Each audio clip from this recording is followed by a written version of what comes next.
வணக்க நண்பர்களே, இந்த வீடியோல நம்ம என்ன தகவல் பார்க்க போறோம்னா, திமுக அதிமுக வெட்கப்பட வேண்டும்.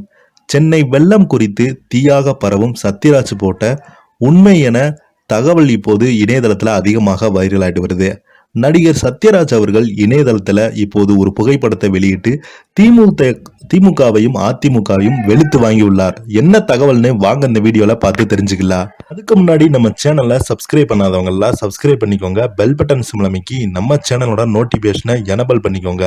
நாங்க போடுற வீடியோ உங்களுக்கு உடனுக்குடனே வந்து சேரும். மிக்ஜாம் புயலால் சென்னையில் மோசமான பாதிப்பை ஏற்படுத்தியுள்ளது. இந்த நிலையில் தேமுதிக அதிமுக அரசை விமர்சிக்கும் வகையில் சத்யராஜின் போட்டோ ஒன்று இணையதளத்தில் ட்ரெண்ட் ஆகி வருகிறது. இது உண்மைதானா என்பதை வாங்க இந்த வீடியோல விரிவாக பார்க்கலாம். மிக்ஜாம் புயல் காரணமாக சென்னையில் கடந்த ஞாயிறு இரவு ஆரம்பித்து மழை செவ்வாய்க்கிழமை அதிகாலை வரை கொட்டி தீர்த்தது. இடைவிடாமல் பெய்த மழையால் சென்னை மற்றும் அண்டை மாவட்டங்களில் கடுமையாக பாதிக்கப்பட்டிருந்தது. சென்னை வெள்ளம் சென்னை வாசிகளுக்கு 6 லட்சம் கோடி பொருளாதார இழப்பு, உழைப்பு திறன் வீண் மன உளைச்சல், 6 ஆண்டுகள் ஆட்சி செய்த அதிமுகவும் திமுகவும் என்ன கிழித்தது என்று ஒரு புகைப்படத்தை வெளியிட்டிருக்காராம் சத்யராஜ் அவர்கள். குறிப்பாக புயல் சமயத்தில் கடல் சீற்றம் அதிகமாக இருந்த நிலையில் வெள்ளத்தை கடல் உள்வாங்கையில் இதுவும் கூட சென்னையில் பல இடங்களில் மழைநீர் தேங்க முக்கிய காரணமாக இருந்து வந்தது. கடந்த 50 ஆண்டுகளில் இல்லாத அளவுக்கு பெய்த மழையை இந்த அளவுக்கு பாதிப்பு ஏற்பட காரணமாக இருந்துள்ளது.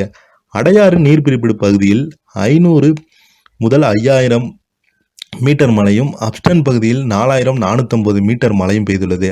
இவை 24 மணி நேரத்தில் பெய்த மழையால் இப்பாதிப்பு மோசமாக காரணமாகும். அடையார் நீர்பிடிப்பு பகுதியில் மட்டுமின்றி கூவம் செல்லும் பகுதிகளில் நீர் தேங்கியுள்ளது. மேலும் நவம்பர் மாதம் முதலே நல்ல மழை பெய்தது. மண்ணை அதிக ஈரப்பதம் கொண்டதாக மாற்றியதால் மண்ணால் அதிக அளவு நீரை உறிஞ்ச முடியவில்லை. இதன் காரணமாக குறிப்பிட்ட பகுதி என்று இல்லாமல் ஒட்டுமொத்த நகரமும் மூழ்கியது. மழை நின்றடவும் மீட்பு பணிகள் தொடங்கி நடந்து வருகிறது. அமைச்சர்கள் உதயநிதி, மா சேகர் பாபு, தங்கம் தென்னரசு உள்ளிட்ட அமைச்சர்கள் மீட்பு பணிகளில் கவனித்து வராங்க. அதேபோல் குறிப்பாக முதல்வர் ஸ்டாலினும் நேரடியாக மீட்பு பணியில் பார்வையிட்டு வந்தார். மீட்பு பணிகள் தொடர வேண்டும் நிலையில் முக்கிய சாலைகள் நீர் வடிந்து விட்ட போதிலும் உட்புற சாலைகளில் நீர் தேங்கி இருக்கிறது. மேலும் சில இடங்களில் இன்னும் மின்சாரமே வழங்கப்படவில்லை. அத்தியாவசிய பொருட்களும் பெறுவதில் சிக்கல் இருப்பதாகவும் சொல்லி பல்வேறு இடங்களில் போராட்டங்களும் ஒரு பக்கம் நடந்து வருகிறது. இணையதளத்தில் கூட திமுக அரசு விமர்சித்து பாராட்டியும் பல ஹேஷ்டாக்களை ட்ரெண்ட் ஆகி வராங்க. இதற்கிடையே நடிகர் சத்யராஜ் போட்டோ ஒன்று இணையதளத்தில் ட்ரெண்ட் ஆகி வருகிறது. அதில் திமுக மற்றும் அதிமுக என இரு அரசுகளையும் விமர்சிக்கும் வகையிலான வாசகங்களும் இடம்பெற்றுள்ளது. சென்னை வெள்ளம் சென்னை வாசிகள் 6 லட்சம் கோடி பொருளாதார இழப்பு, உழைப்பு திறன் வீண் மன உளைச்சல், 6 ஆண்டுகளாக ஆட்சி செய்த திமுக அதிமுக வெட்கப்பட வேண்டும் என்று வாசகம் இருக்கிறது. இது இணையதளத்தில் வேகமாக பரவும் நிலையில் இது உண்மையா பொய்யா என்ற கேள்வியிலும் பலருக்கும் எழுந்துள்ளது. இது குறித்து நாம் ஆய்வு செய்து பார்த்தபோது அதன்படி இந்த படத்தை நாம் ரிவர்ஸ் செய்யும் போது இது போலியான படம் என்பது உறுதியானது. சத்யராஜ் இஸ்ரோ ஹாமஸ் போர் தொடர்பாக போட்டோவை வெளியிட்டிருந்தார்.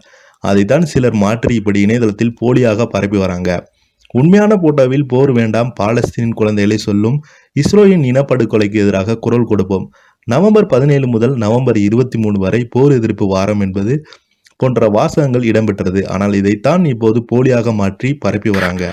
இந்த வீடியோ உங்களுக்கு பிடிச்சிருந்தா லைக் பண்ணுங்க, ஷேர் பண்ணுங்க. நன்றி, வணக்கம்.